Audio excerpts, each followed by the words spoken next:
Assalamualaikum murid-murid. Tersambung pelajaran matematik hari ini, tajuknya adalah tajuk yang baru yaitu ukuran dan sukatan, dan kita fokus kepada panjang. Hari ini kita akan tengok macam mana menukar unit panjang untuk milimeter tukar kepada cm dan sebaliknya, dan cm atau sentimeter tukar kepada m atau meter dan sebaliknya. Mari kita lihat isi kandungannya ya. Oke. Kita mau tengok yang pertama, tukar unit panjang milimeter atau mm dan sentimeter ataupun cm. Tip yang pertama, untuk unit sentimeter lebih besar daripada unit milimeter. Ingat nih, sentimeter unitnya lebih besar daripada unit milimeter. Jadi, kalau mau tukar unit besar kepada unit kecil, jawapannya tiada titik perpuluhan. Okey, itu tip yang pertama. Baik, kita tengok contoh soalan. Tukarkan 83 cm kepada milimeter. Macam mana mau buat? Kita guna kaedah palang. Okay, palangnya macam mana? Okay, palangnya begini.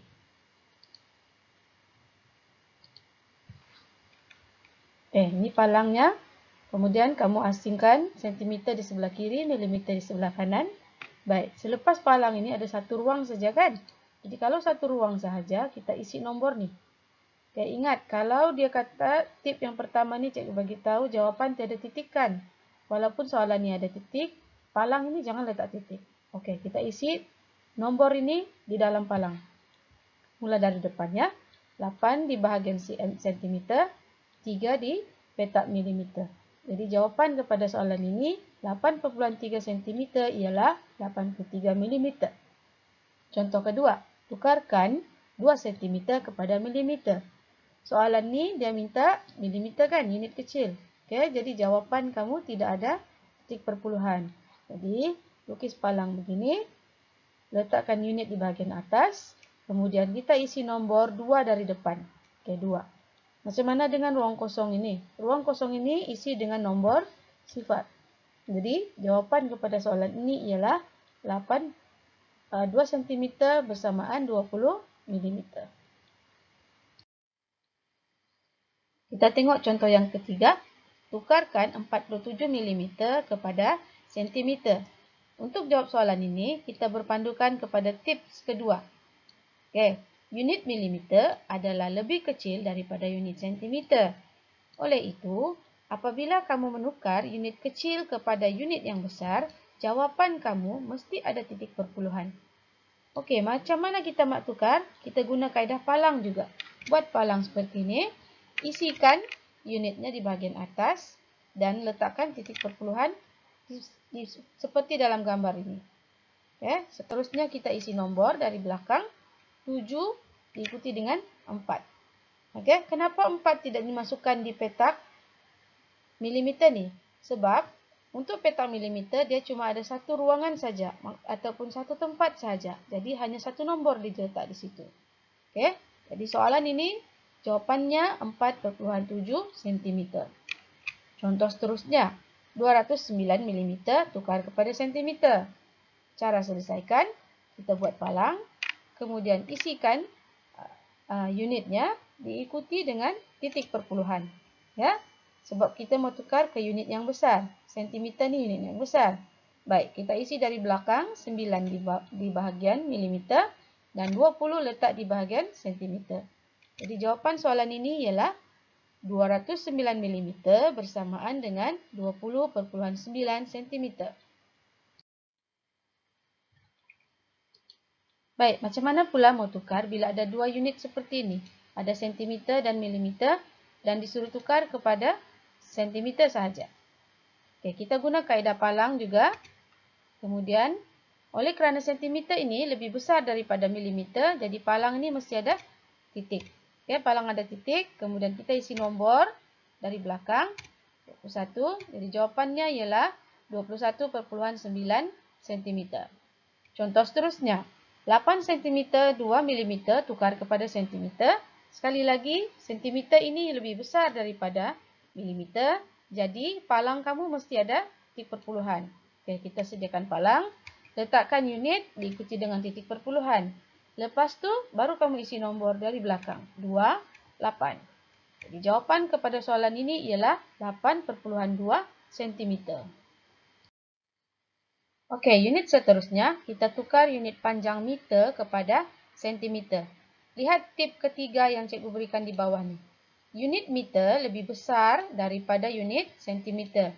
Jadi, bila kamu tukar unit kecil kepada bila kamu tukar unit besar kepada unit kecil, jawapan kamu tiada titik perpuluhan. Okay. Macam mana selesaikan soalan ni? Kita guna kaedah palang juga. Cuma palangnya sedikit berbeza. Apa perbezaannya?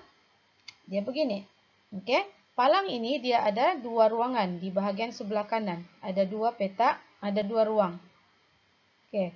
Bahagian atas diisi dengan meter di sebelah kiri dan sentimeter di sebelah kanan. Okay. Lihat perbezaannya ya. Sentimeter ada dua ruangan. Okay. Macam mana kita mau isi? Kita isi dari depan. 7 letak di bahagian meter. Kemudian 5 di sini. Jadi macam mana yang ruang kosong ini? Ruang kosong ini kamu isi sifar. Jadi jawapannya ialah 750 cm. Seterusnya, 68 meter tukar kepada sentimeter. Buat palang yang ada dua bilik. Masukkan unitnya. Kemudian isikan nombornya.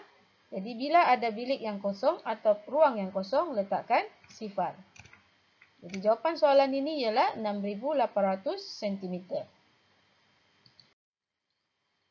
Okey, contoh seterusnya, kita mau tukar unit sentimeter kepada meter. Lihat tip yang keempat. Unit sentimeter lebih kecil daripada unit meter. Okey, jadi bila tukar unit kecil kepada unit yang besar, jawapan kamu mesti ada titik perpuluhan.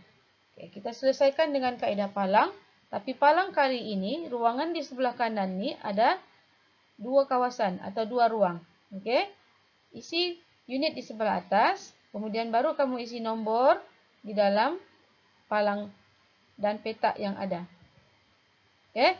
Macam tips yang cikgu berikan, untuk menukar unit kecil kepada unit besar, jawapan kamu mesti ada titik perpuluhan. Jadi kita letak titik perpuluhan di sini. Okay. Baru kamu letak nombornya. Ini sentimeter kan? Jadi masukkan nombor tu di bilik sentimeter. 3, 2. Baik, macam mana dengan ini? Ada bilik ni, tidak ada nombor. Letakkan sifar. Jadi jawapannya ialah 0,32 meter. Contoh seterusnya, 789 cm kepada meter. Kita buat petak begini. Palang ada dua bilik. Letakkan unitnya dan letakkan titik perpuluhan. Kemudian kamu isi nombor dari belakang. 9, 8, 7. Jadi jawapan soalan ini ialah 7,89. Kita tengok contoh soalan begini. Ada dua unit. Meter dan sentimeter. Dan dia mau jawapan dalam meter saja. Sama juga caranya, kita guna kaedah palang. Okay. Kemudian letakkan titik perpuluhan. Kenapa ada titik? Sebab jawapan dalam meter. Meter ni lebih besar daripada sentimeter. Okay. Seterusnya isikan unit di atas. Dan kita isi nombor dari belakang. 7 di unit sentimeter, jadi isi di sini 7. Seterusnya 68 ini dari unit meter kan. Jadi isi di petak meter. Sini 68. Macam mana dengan petak yang kosong ini? Letakkan sifar. Jadi jawapannya 68,07 meter. Contoh seterusnya, tukarkan 56 meter 4 cm kepada meter. Sediakan palang seperti ini. Letakkan unitnya di bahagian atas. Diikuti dengan titik perpuluhan. Kemudian baru isi nombor dari belakang. Okey, 56 di bahagian meter dan 4 di bahagian sentimeter. Sekali lagi ada petak kosong, jadi letakkan sifar. Jadi jawapannya ialah 56 meter 4 cm sama dengan 56,04 meter. Okey murid-murid, cikgu harap kamu faham penerangan cikgu hari ini. Itu saja yang cikgu boleh berikan. Selamat belajar. Assalamualaikum.